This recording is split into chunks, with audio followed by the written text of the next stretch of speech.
Students, मैं सुलक्षणा पंचोली आपकी Hindi teacher. आज हम पढ़ेंगे हिंदी व्याकरण के अंदर अध्याय 5, जो कि हमारा उपसर्ग एवं प्रत्यय है। जैसा कि आपने इससे पूर्व कक्षा में उपसर्ग और प्रत्यय के बारे में पढ़ा था। बल शब्द के आगे स जोड़कर सबल तथा दुर जोड़कर दुर्बल बनता है। बल शब्द है, उसके आगे अगर हम स लिखेंगे तो वो क्या हो जाएगा? सबल। जैसे कि ये स है और ये बल है। अब इस स को इस ब के साथ जोड़ेंगे तो क्या बना? सबल। अर्थात ये क्या कहलाया? हमारा उपसर्ग कहलाया, जो मूल शब्द के आगे जुड़कर उसके अर्थ को परिवर्तित कर देता है, वह उपसर्ग कहलाता है। स और दूर शब्दांश है। इन शब्दांशों के प्रयोग से मूल शब्द के अर्थ बदल गए हैं। मूल शब्दों के आगे जुड़कर उनके अर्थ में परिवर्तन ला देने वाले ये शब्दांश क्या कहलाते हैं? उपसर्ग कहलाते हैं। अर्थात जो शब्दांश मूल शब्द के आगे जुड़कर उसके अर्थ में परिवर्तन ला देते हैं, उसे उपसर्ग कहते हैं। उपसर्ग 5 प्रकार के होते हैं। संस्कृत के उपसर्ग, हिंदी के उपसर्ग, उर्दू के उपसर्ग, उपसर्गों की तरह प्रयोग किए जाने वाले संस्कृत के अव्यय और अंग्रेजी के उपसर्ग। जैसा कि आप पाठ्य पुस्तक के अंदर देखिए, ये सभी प्रकार के उपसर्ग इसमें लिखे हैं। ये संस्कृत उपसर्ग है, ये यहाँ पर हिंदी के उपसर्ग हैं। इसी प्रकार से इसमें उर्दू के उपसर्ग लिखे हुए हैं। ये देखिए आप, उर्दू के उपसर्ग हैं। ये यहाँ पर उपसर्ग की तरह प्रयोग किए जाने वाले संस्कृत के अव्यय हैं और ये है अंग्रेजी के उपसर्ग। आप इनको इसमें से पढ़ के देखिएगा। अब हम पढ़ते हैं प्रत्यय। जैसा कि मैंने बताया आपको, उपसर्ग में क्या होता है?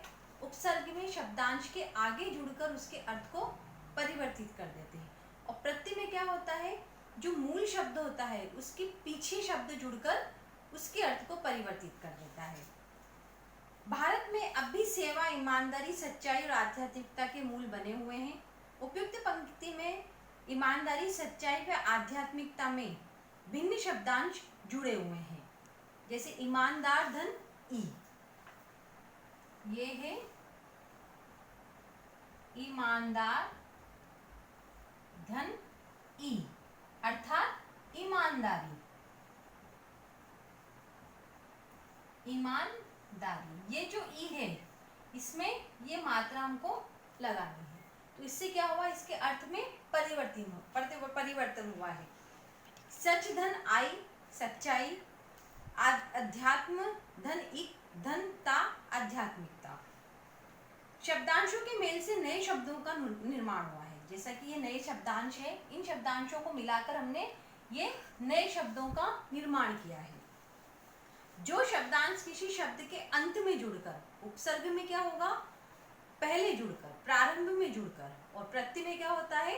अंत में, यानी कि बाद में जुड़कर उसके अर्थ में परिवर्तन ला देते हैं, उसे हम क्या कहते हैं? प्रत्यय कहते हैं। प्रत्यय संबंधी कुछ मुख्य बिंदु हैं। ये शब्द नहीं, शब्दांश होते हैं, शब्द के अंश होते हैं। इनका अपना विशेष अर्थ नहीं होता है। इनका प्रयोग स्वतंत्र नहीं किया जा सकता। इनका प्रयोग हम स्वतंत्र नहीं कर सकते। इनके साथ दूसरे शब्दांश को जोड़ा जाता है। शब्द के अंत में जुड़कर ये उनका अर्थ बदल देते हैं। अब प्रत्यय के 2 प्रकार होते हैं, कृत प्रत्यय और तद्धित प्रत्यय। कृत प्रत्यय मूल धातु के अंत में जुड़कर, कृत प्रत्यय जो होता है वो मूल धातु, अर्थात जैसे कि हमने लिखा है मूल धातु में भूल, झूल, घूम, ये क्या है? मूल धातु है। प्रत्यय क्या आएगा इसमें? अक्कड़। तो इसका निर्मित शब्द, नया शब्द क्या बनेगा? जैसे भूल का भुलक्कड़, झूम का बूझ का भुलक्कड़, घूम का घुमक्कड़। इसी प्रकार से इसमें अलग अलग प्रत्यय जुड़ते जाएंगे और ये नए शब्दों का निर्माण करेगा। तो कृत प्रत्यय मूल धातु के अंत में जुड़कर विविध प्रकार के शब्दों की रचना करते हैं। विविध नए प्रकार के शब्दों की रचना कर रहे हैं। जैसे भूल है, बूझ है, घूमे, इनमें अक्कड़ लग के अलग अलग शब्दों का निर्माण कर रहे हैं। कृत प्रत्यय से बनने वाले शब्दों को कृदंत भी कहते हैं। कृदंत शब्द भी कहते हैं। कृत प्रत्यय में जुड़ने वाले शब्दों को हम कृदंत प्रत्यय भी कहते हैं। इसी प्रकार से हमारा तद्धित प्रत्यय आता है।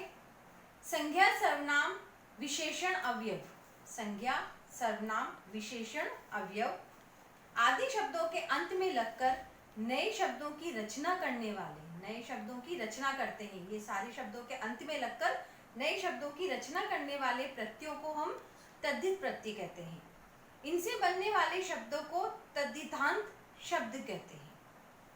तद्धित प्रत्यय के भेद हैं भाववाचक प्रत्यय, जैसे कि मूल शब्द है हमारा भला, चतुर, पंडित और बुरा। अब हम इसमें प्रत्यय जोड़ेंगे आई, पीछे जोड़ेंगे आई। प्रत्यय पीछे जुड़ता है और उपसर्ग में आगे जुड़ता है। तो जैसे भला है, भला में हम आई जोड़ेंगे तो क्या बनेगा? भलाई। चतुर में हम आई जोड़ेंगे तो चतुराई। पंडित में आई जोड़ेंगे तो पंडिताई। बुरा में आई जोड़ेंगे तो बुराई। इसी प्रकार से ये सारे शब्दों का निर्माण होगा। मूल धातु में प्रत्यय जोड़कर नए शब्दों का निर्माण होता है।